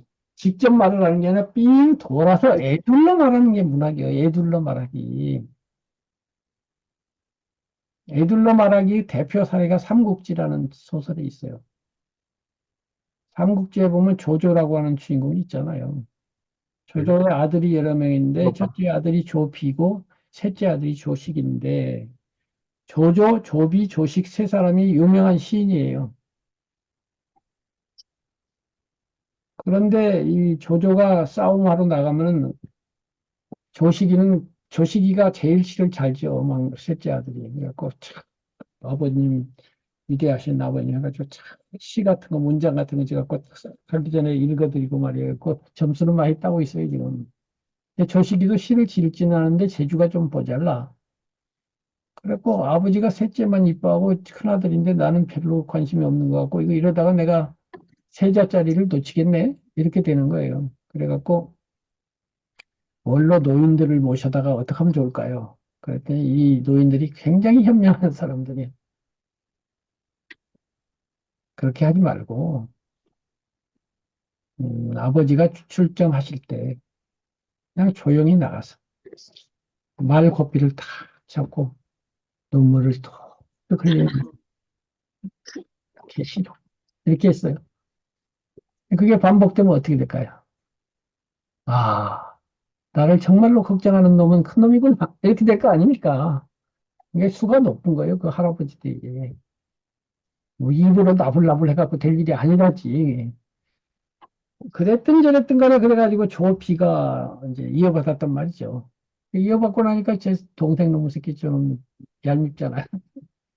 그래갖고 이제 불러들여 혼내려고 불러들여서 네가 그렇게 시를 잘 진단 말이야. 그렇다면 7걸음 걸어갈 시간을 줄게. 7걸음 걸어가는 동안에 시를 지을 수 있냐? 뭐 어쩔 거 없죠. 그럼 좋다. 여기 그림이 있거든. 소가 2마리가 싸우고 있어. 예, 소 둘이니까 두 이자에 소 우자야. 이우. 주제는 이우야. 7걸음 걸어가는 동안에 두 소에 대해서 시를 지어봐. 그랬더니 7걸음 걸어가면서 딱 지었어요. 성이 또 안 차는 거야. 그러면 다시 한번 너와 나는 형제야. 형과 제자를 쓰지 말고 7걸음 걸어가면서 시를 지어라 해서 또 지었어요. 그게 칠보시예요. 7걸음 걸어가면서 지었기 때문에 칠보시라는 시를 지었는데 그러자 이제 병풍 뒤에서 듣고 있던 엄마가 뛰어나와갖고 이 자식들은 뭐 하는 거야 임마. 그러니까 혼내가지고 화해를 시켰다. 이제 이런 게 삼국지에 나와요. 이점 뭐냐면 조피가 시를 몰라. 시를 잘 짓는다겠는데 이양하 선생하고 똑같아. 시를 아는 사람이라면요. 형제에 대해서 시를 지라고 그러지 형자 제자를 쓰지 말란 말을 안 해도 돼요. 정말로 시를 지을 사람은요. 형제란 말을 안 쓰고 시를 짓게 돼 있는 거야. 왜? 2차원어니까. 형은 이렇고 쟤는 이렇고 그런 걸 설명하는 1차원어요. 형이라고 안 했는데 뜻은 형이네? 쟤라고 안 했는데 뜻은 쟤네 이렇게 써야 시라고요. 애둘러 말하기예요. 그죠? 애둘러 말해야 시라고. 그래야 의미가 풍부해지는 거예요. 형은 이렇고 쟤는 이렇고 그러면 해석이 하나밖에 없어. 근데 말을 달리했기 때문에 해석이 풍부해지면서 아까 사랑은 내가 너를 사랑이라고 하는 말을 해서 풍부하지 않았던 것이 풍부해진 것처럼 풍부한 의미를 갖게 되는 거예요. 그래서 칠보시가 뭐라고 되어 있냐면 자두 연두기의 두제 부중읍이라 본시 동근생이연을 상전 하태급고 이게 오원이에요. 자두 연두기는 콩이에요. 콩두. 콩을 삶았다.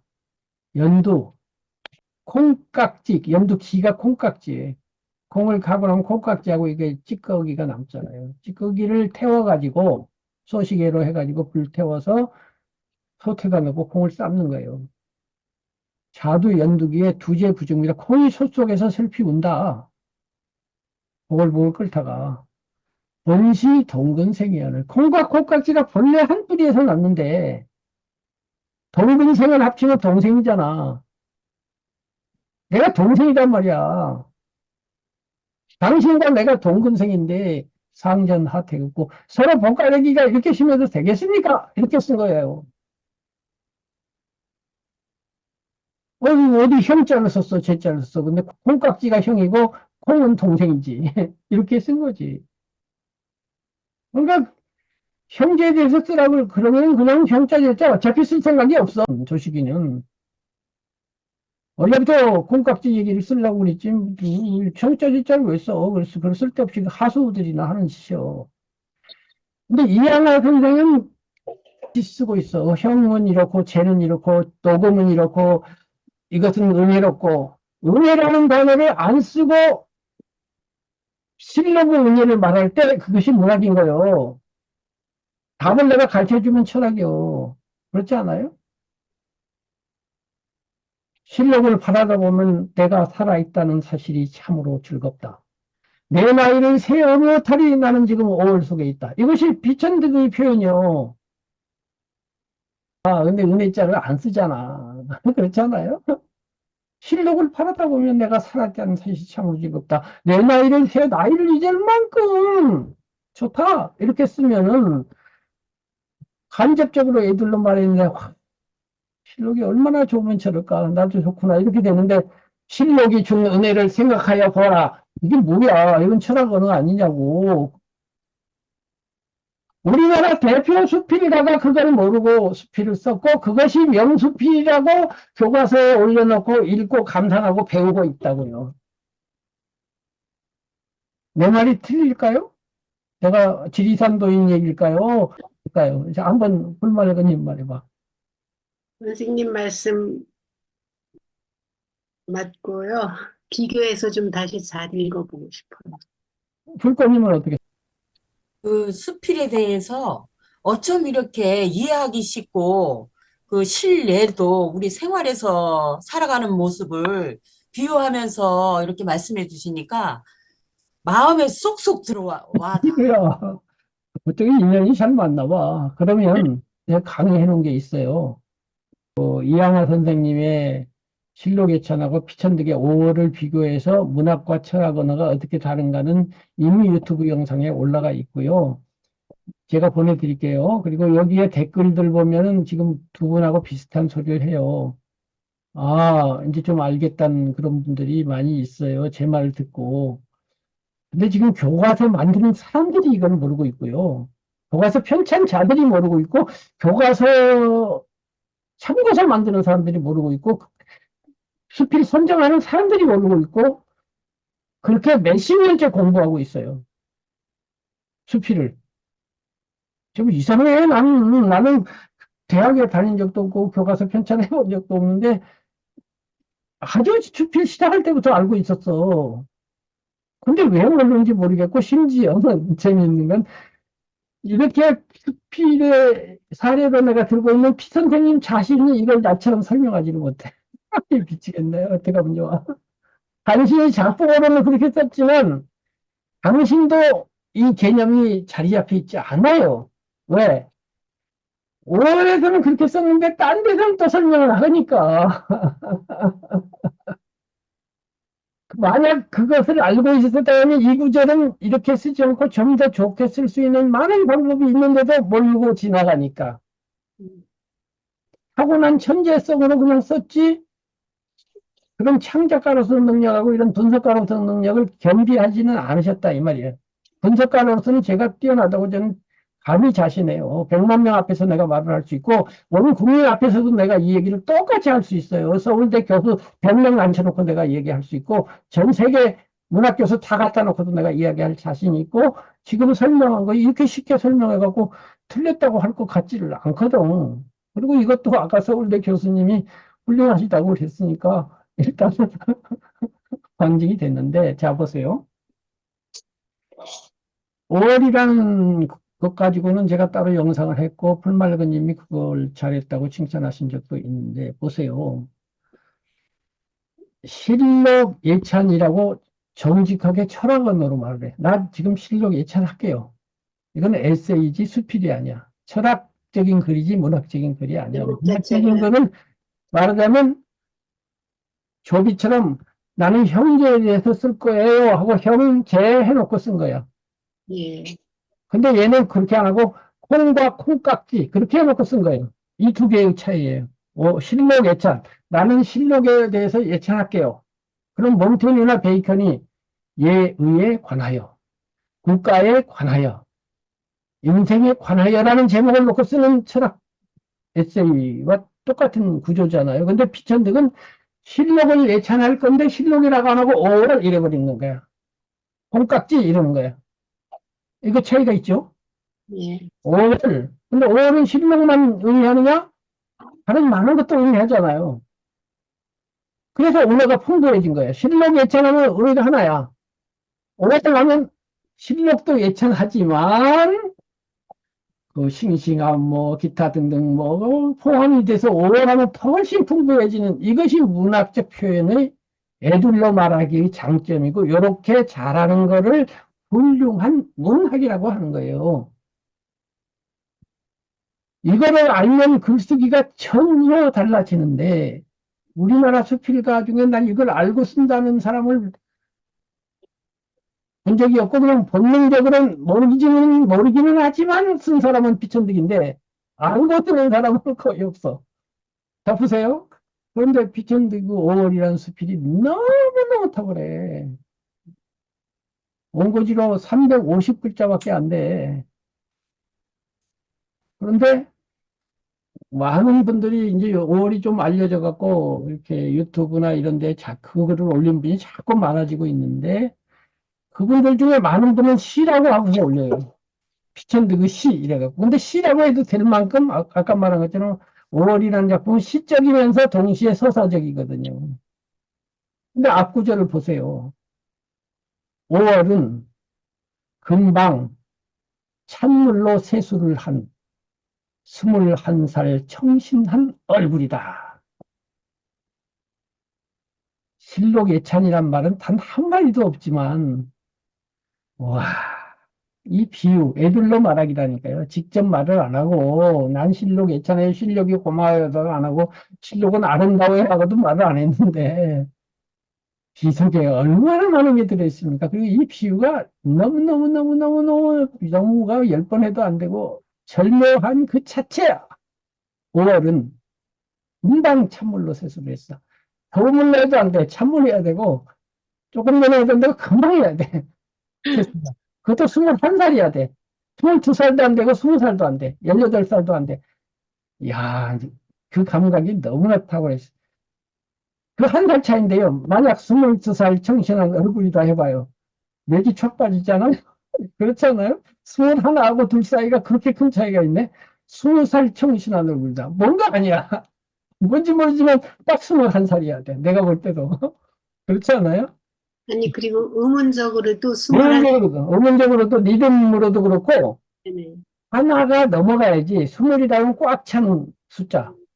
12번 꽉 찬 숫자보다 살짝 쿵 넘어가야 돼. 근데 두 번 넘어가면 또 안 돼. 22까지 넘어가면 안 되고, 21까지만 넘어가야 돼. 이야, 21살. 그것도 청신한 얼굴이다. 이렇게 했을 때,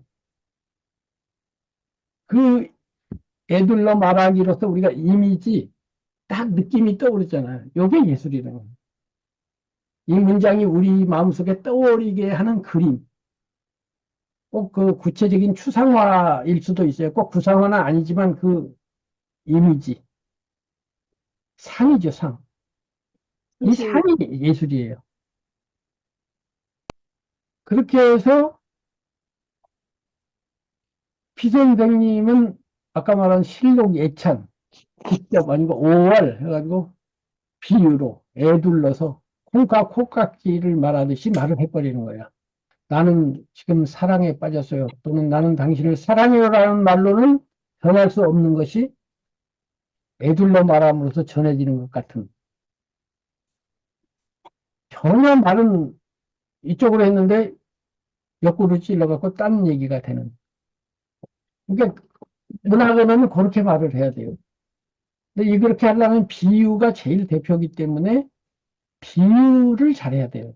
네. 근데 그 비유를 풍부하려면은, 음, 어떤 노력이 필요하죠? 이제 우선 여러 가지가 있는데, 음, 지난번에 문자로 보낸 것처럼 언어가 풍부해야 돼요. 네네. 많이 읽어갖고 내가 8가지 얘기했잖아요. 독서. 독서라는 건 많은 글을 읽음으로써 미묘한 단어의 차이에 대해서 단어가 풍부해야 돼. 그래서 유튜브 보니까 외국에서 한국어를 공부해갖고 대학에서, 서울대학에서 한국어를 강의한 미국인 교수님이 말씀하시더라고요. 그 한국어가 형용사가 풍부하다. 음, 가령 우리가 옐로우라고 하는 하나 단어밖에 없는데 한국말에서 노란색을 표현하는 게 막 7, 8가지 되잖아요. 노랗다, 누렇다, 누리끼리하다, 누리팅하다, 무슨 노르스름하다, 뭐 별별 노란 게 다 있잖아요. 연노랗다, 뭐 샛노랗다. 영어는 옐로우 하나뿐이요. 근데 사랑도 마찬가지예요. 뭐 은근하다, 미묘하다, 별별 표현이 10배나 많대요. 10배. 한두 배도 아니고. 그런데 일반인보다 문학하고 시를 하려면 훨씬 더 그 섬세한 단어가 풍부해야 해요. 그래야 적재적소에 그걸 갖다 쓸 거 아니에요. 그 에스키모들은 눈의 색깔을 20가지로 분별한대요. 왜냐면 맨날 눈만 보고 살다 보니까 우리는 다 하얀 내 똑같네가 아니고 요 눈 다르고 저 눈 다르고 다 다른 거야, 걔네들 눈은. 그리고 미술가들은 우리보다 눈을 더 섬세하게 보고 소리도 음악 전문가들은 우리보다 훨씬 섬세하게 듣겠죠. 그 미세한 차이를 알고 작곡을 하는 거죠. 또 듣는 거고.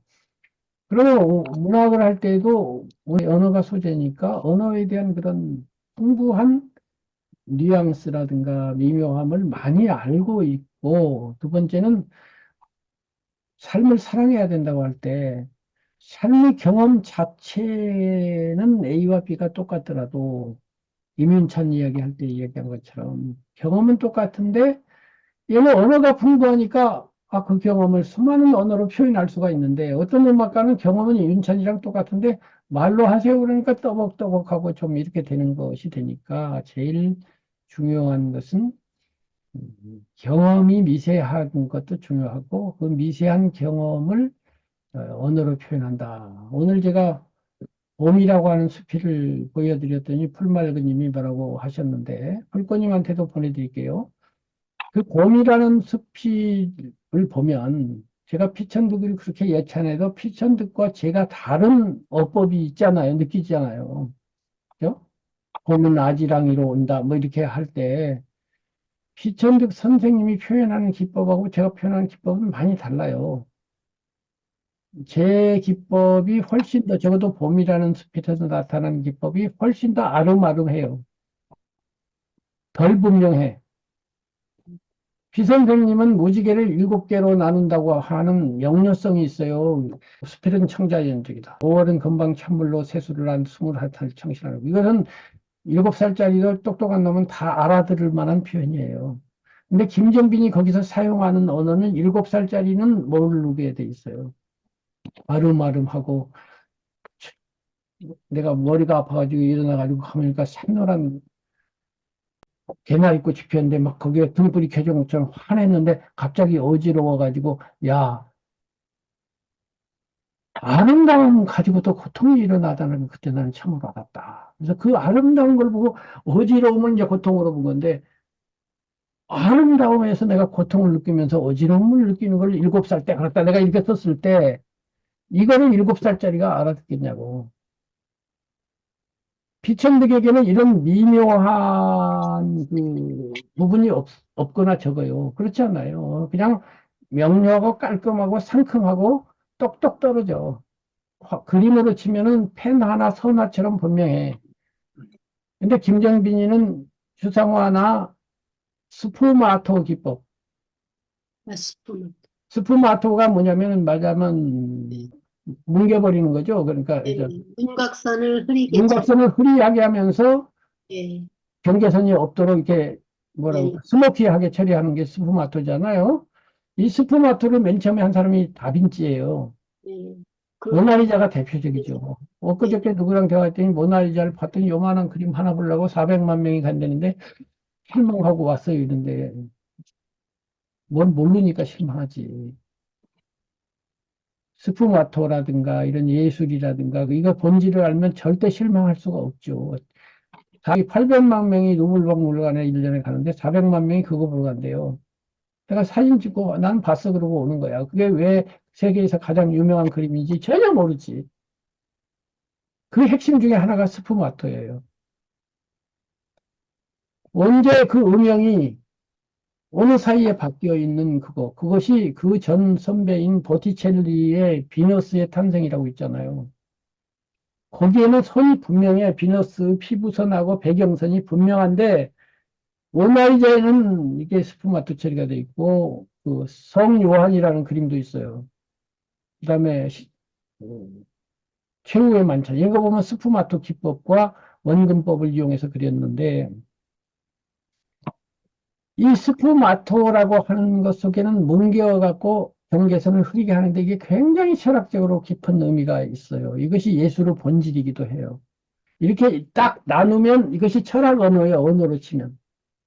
그죠? 모나리자와 모나리자 아닌 것을 딱 나누는 명료한 선이라고. 근데 이 선이 이렇게 실제로 이게 분명해 보이지만 정밀하게 들어가면 이게 선이 분명하지 않아요. 왜냐하면 내가 몸무게를 줄이면 70kg였던 사람이 65kg가 됐잖아요. 그러면 삼투 들락날락 하니까 줄어들지 이게 딱 그래서 니는 니 나는 나면 줄어들 리가 없잖아요. 땀을 흘리면 내가 몸무게가 줄잖아요. 이렇게 들락날락 하는 거거든요. 실제로 사물 자체가. 이게 이제 나중에 철학적으로 가면 굉장한 문제가 되고 특히 불교로 가면 이게 무아하고 관련해서 할 말이 많은 부분인데 어쨌든 간에 이러한 그 언어라고 하는 거를 애둘러 표현해 가지고 의미를 풍부하게 하는 요건데 기천덕으로 들어가서 5월은 금방 찬물로 세수를 한 21살 청신의 얼굴이다. 하얀 손가락에 끼어있는 비추의 가락지다. 5월은 앵두와 어린 딸기의 달이요 5월은 노란 달이다. 그러나 무엇보다도 5월은 실록의 달이다. 전나무의 바늘잎도 연한 살결같이 부드럽다. 여기에 보면 그 감각적인 이야기, 비유적인 얘기만 하고 있지. 어디 실록을 예찬하노라, 뭐, 칭찬하노라는 한마디도 없고. 근데 이런 칭찬이 세상에 어딨어. 얼마나 고맙냐, 이런 얘기도 없고 말이야. 그런데 얼마나 풍부하냐고. 근데 거기다가 거기서 머물지 않고 21살이 나였던 5월 하면서 과거 기억으로 들어가서 사랑에 실패해가지고 죽으려고 바닷가에 간 이야기를 짤막하게 또 한단 말이지. 그러니까 그 스토리가 있는 거예요. 그리고 돌아와서 실록을 바라다 보면 내가 살아있다는 사실이 참으로 즐겁다. 내 나이를 세어 무엇하리 나는 올 속에 있다. 이런 식으로 하는 게 문학이라고요. 애둘러 말하고 비유로 말함으로써 언어를 풍부하게 해서 그것이 음악의 소리나 미술의 색채, 형태처럼 우리 마음속에서 형상을 만들어요. 심상. 추상적이든 구상적이든. 네. 그러면 이렇게 21살 청신한 얼굴이다 하면 그 언어들이 우리 마음속에서 어떤 그림을 만들어내는 거예요. 그냥 실록 예찬하면 개념적인 개념을 만들어내지만 개념이 아니라 이거는 그림을 만들어요. 형상을 만들어요. 형상을 만들면 그 형상은 감각돼요. 개념은 감각은 안 돼. 인지돼. 알게 돼. 근데 형상은 감각돼. 감각된다는 거는 물론 손으로 만지는 감각은 아닌데 21살 정신은 얼굴이다라고 하는 말 자체가 머릿속에서 우리 감각적인 요소가 있는 거예요. 그렇죠? 뭔가 만져지는 게 있는 거야. 네. 그리고 그 감각 때문에 반드시 마음은 정서적 반응을 일으키는 것이 우리의 일이기 때문에 실제로 전나무 바늘 잎은 연한 살결같이 부드럽다 했을 때 실제로 바늘잎을 연한 살결을 만졌을 때의 감각 비슷한 감각이 그 글을 읽으면서 전나무 바늘잎도 연한 살결같이 부드럽다 하는 게 마음속에서 우리가 마음으로 감각하는 것이고 이 감각을 통해서 우리 마음이 감흥 느껴지고 움직이면서 이게 더해져서 마음이 행복해지거나 실록을 예찬함으로써 생기는 것들이 마음속에서 일어나게 하는 것 이것이 예술의 본질이에요. 이것이 음악은 음악대로 소리를 통해서 그렇게 하는 거고 색채와 형태를 갖고 그렇게 하는 거예요. 똑같은 효과가 일어나는 거예요. 그러나 언어로 하기 때문에 아무리 예술로 한다고 해도 문학이 100% 예술은 못하고 거기에도 개념지와 감각지가 섞여 있는데 그래서 철학 동네와 예술 동네에 발을 딛고 있는데 비율적으로 어떤 작가는 철학적으로 많이 가고 어떤 데는 문학적으로 많이 가고 시는 예술적으로 많이 가고 소설은 아무래도 철학적으로 많이 가고 또 수필의 경우에는 철학적으로 많이 가면 에세이라고 부르고 문학적으로 많이 가면 수필이라고 부르자. 이게 이제 저의 이야기예요. 그래서 오늘 길게 문학론을 말을 했어요. 그러다 보니까 2시간이 굉장히 긴 시간인데, 네네. 그런, 이왕이면 그냥 1시간만 하고 그만두려고 늘 그러는데 늘 2시간이 가까이 가. 그래서 이것이 제가 잘하고 있는 건지 아니면 내 멋에 겨워가지고 누에고치. 나는 좋은데 듣는 분은 괴로운 건지 그거 잘 모르겠어요. 모르겠는데 또 그렇게 됐어요. 어쨌든 죄송하고 네. 자, 여기까지 이야기하고 오늘은 문학론 또는 예술이 뭔지, 인생이 뭔지에서 시작해서 예술이 뭔지, 예술이 뭔지 시작해서 문학이 뭔지까지 이야기를 했어요. 이것은 앞으로 이제 문학 공부를 하는 기초이기 때문에 음, 언젠가는 또 얘기했어야 돼요. 그래서 그렇게 되고 오늘 거론된 그 이양하 선생님하고 피춘득 선생님 수필 비교 영상 제가 보내드릴 테니까 음, 그거를 한 번 보시든지 한 두어 번 보시든지 하면 오늘 얘기하고 겹쳐서 정확하게 이해가 될 것이고 음. 그거에 입각해서 이제 앞으로 강의를 들어주시면 고맙겠고요. 자, 여기까지 얘기했으니까 폴말근 님부터 뭐 질문이 있거나 또는 오늘 뭐 공부하신 거에 대해서 하실 말씀 있으면 해주세요. 좀 많이 알 것 같은, 이제 많이 써봐야 되겠지만은, 문학이라는 것에 대해서, 네, 쉽게 잘 설명해 주셨어요. 지금 폴말근 님도 예술을 해오신 분인데 네, 그동안에 미술을 해오셨잖아요. 네, 미술에 대한 뭐 글도 쓰셨고 또 미술 작업을 실제로 했거든요. 근데 이 예술에 대한 원리는 동일하다고 생각이 되거든요. 네, 미의 원리는 모든 장르에 공통된다고 그러니까 생각합니다. 예술에 대해서는 공통되는 거거든요. 거기에 대해서는 뭐 생각하신 게 없어요? 그렇지만 아는 것하고 자기가 손으로 작업을 많이 해서 터득하는 거하고는 조금 또 다른 것 같아요. 아, 그건 다른 문제죠. 네, 지금은 예술론, 네, 네. 예술을 소재로 하지만 지금 언어 자체는 예술이 아니고 이건 철학이에요. 음, 예술을 철학 동네로 가지고 와서 얘기를 하고 있는 거라고요. 문학평론처럼. 그러니까 지금 말하는 것은 예술론이지, 문학론이지, 제가 말하는 것 자체가 문학은 아니잖아요. 그런데 예술이나 종교나 이런 것들은 론이 아니에요, 원래. 믿음은 분석할 수 없는 거지만, 사랑을 어떻게 분석을 해요? 그럼 애도 불구하고 분석을 하고 싶은 게 인간이고, 그런 거고요. 제 말은 학교에서 교수로서 가르치고 하셨을 때는, 교수로 가르칠 때는 이런 얘기를 또 해야 되잖아요. 그러니까, 미술계에서 옆에 교수님도 계시고 본인도 가르칠 때 미술에 대한, 예술에 대한 지금 제가 말한 이러한 개념, 정리, 이런 것과 관련해서 그동안에 다른 예술론 책들도 많이 읽었거나 이렇게 토론했을 거 아니에요. 곤란하면 그만하시고요. 네, 불꽃님, 오늘 강의에 대해서 하시는 말씀. 네, 저는 이 수필 강의가요. 수필을 통해서 삶도 되돌아보게 하고 또 이제 정치, 경제라든지 군사라든지 이게 외행하려면 내면화하는 것도 이렇게 분류해 가면서 철학이라든지 문학이라든지 이렇게 알기 쉽게 비유하면서 말씀해 주시는 게 이해가 아주 쉬워요. 그리고 어떤 철학 강의에서도 들어보지 못한 그런 비유로 말하기, 애둘러 말하기 아주 어려운 것을 알기 쉽게 이해가 잘 되게끔 말씀해 주시는 것도 정말로 탁월하신 분 같아요. 이해가 잘 됩니다. 그리고 감동이고요. 인생을 들려주시는 것 같아요. 아주 감동적인 그 인생을 말씀으로 풀어주시는 것 같아요.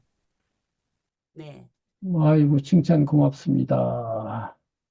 자, 혜영님은 들으셨나요? 잠깐 아, 들려면 네, 네.